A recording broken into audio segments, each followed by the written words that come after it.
Okay, this is the key, and it's the spirit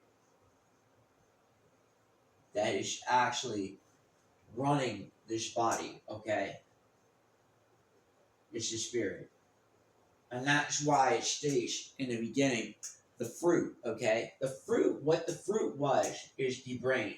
Okay, and what it did was split. It split. Okay, and it split between the left hemisphere and the right hemisphere. I'm drawing it forward. It would be the opposite if we were looking this way. Okay,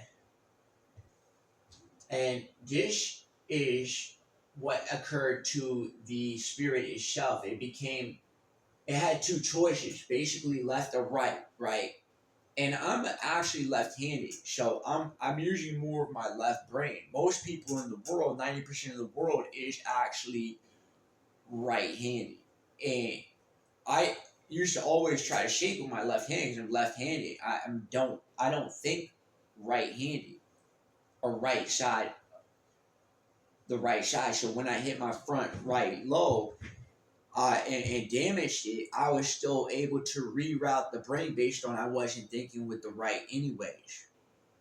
But what occurred out of it was I had to basically redevelop how to manage decisions because that was my biggest problem. It was my that emotions because I went through a lot of trauma.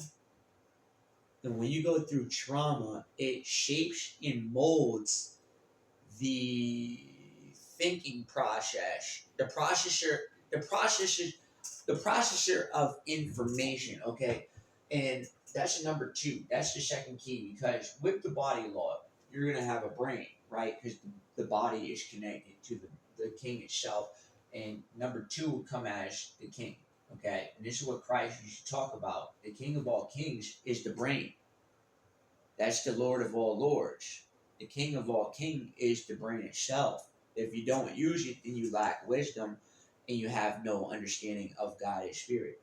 So the king is the brain. Okay? And that is the King of all kings. That's what that statement is. That's that parable. Okay? That's a real parable. That's the King of all kings. All kings. King Solomon, what did he use? King is the brain. It's the number one chess piece. Even though you only move one piece, right? You only got one move. Based on that, you are the king